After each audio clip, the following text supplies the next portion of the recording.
Hello children, now let us see second type of contact force, that is tension in a string. Consider a block is kept on a smooth floor. It is connected with a light string. At point B, a man is pulling this string. When a string is taut, a tension force T is created in this string which works along the string.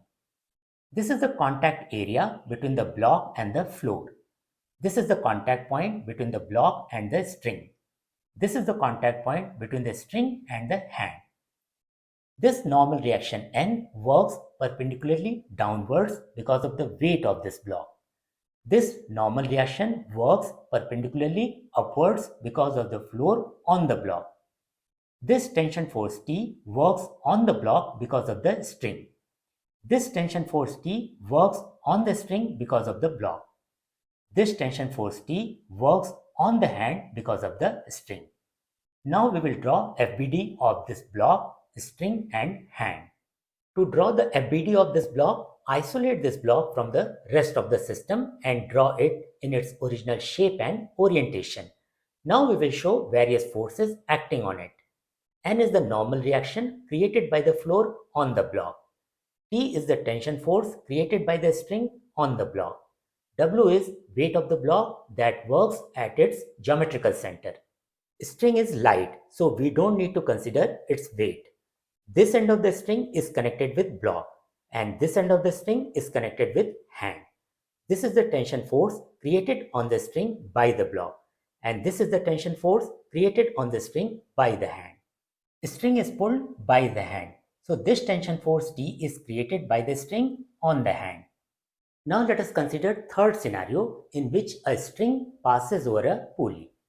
Consider this is an ideal pulley, that means it is massless and frictionless. It rotates freely about its axle. This is a string that passes over this pulley.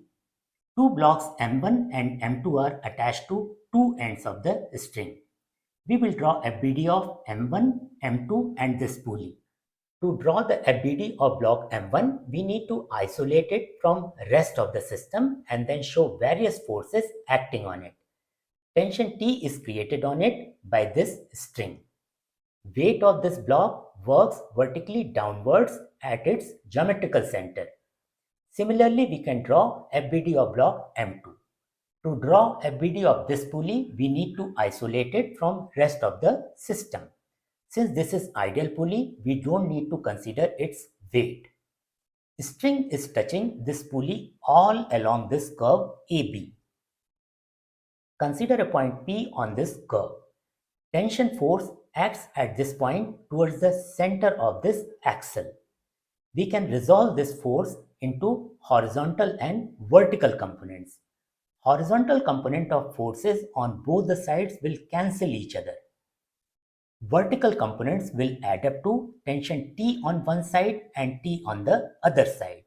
So at the center, it will be 2T that will work vertically upwards. Now let us see spring force.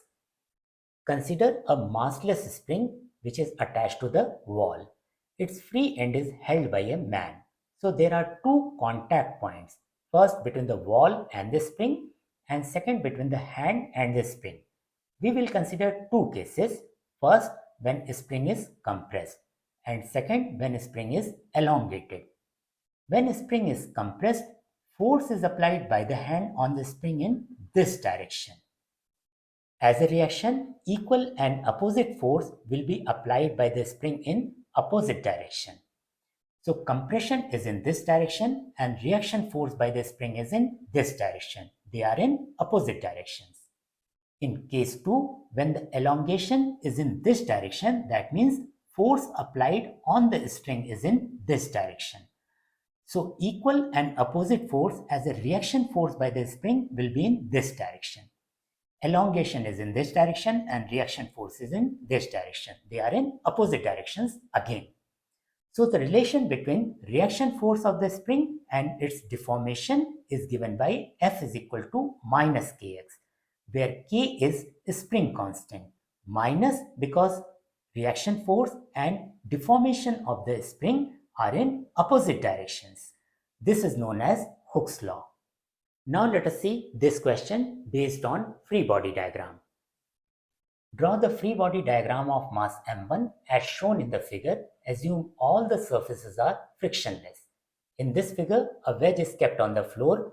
A sphere is kept between the wedge and the wall. We have to draw free body diagram of this sphere.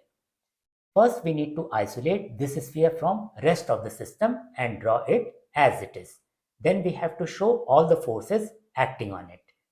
This sphere is in contact with wedge and wall. These are the contact points. So at contact point, normal reaction will work perpendicular to the surface. So normal reaction N2 will be like this, perpendicular to this surface. And at this contact point, normal reaction will be like this, N1 perpendicular to the wall. Weight of the sphere will work at its geometrical center. So this is FBD of M1. Suppose we have to draw FBD of M2.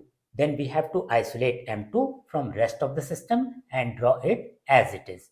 Then we have to show various forces acting on it. N3 is normal reaction by the floor on the wedge. N2 is normal reaction by the sphere on the wedge. M2G is its weight that works on its geometrical center. So this is FBD of M2. Now let us understand translational equilibrium. An object is said to be in a state of translational equilibrium if it is at rest or moving with uniform velocity. Furthermore, it can be categorized as in static equilibrium or dynamic equilibrium. If object is at rest, it is said to be in a state of static equilibrium. If object is moving with uniform velocity, it is said to be in a state of dynamic equilibrium.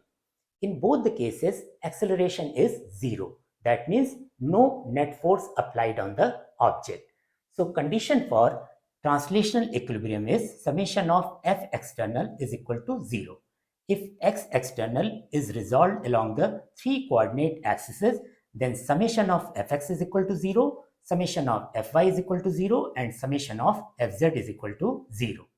If only one external force is working on an object, then it cannot be in a state of translational equilibrium.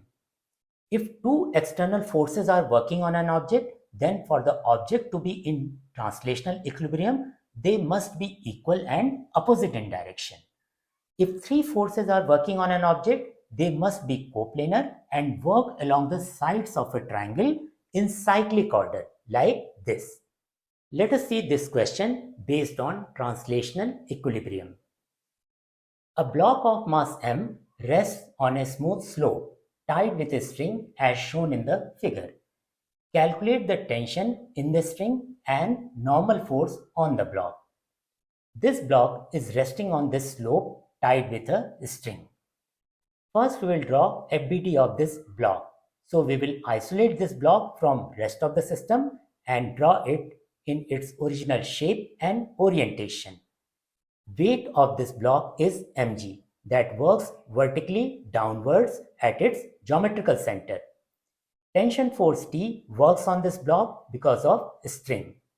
Normal reaction N works on this block because of slope. We will resolve mg into two components, one along the slope, another perpendicular to the slope. So along the slope component will be mg cos 30 degree and perpendicular to the slope component will be mg sin 30. Now we will equate T with mg cos 30 and N with mg sin 30. So T is equal to mg cos 30. Value of cos 30 is equal to root 3 by 2. So T comes out to be root 3 by 2 mg. N is equal to mg sin 30. Value of sin 30 is equal to 1 by 2. So N comes out to be 1 by 2 mg. In next video, we will see translational motion of accelerated bodies. If you have a question, you can ask me on my Discord server. If you have not subscribed my channel yet, please do so.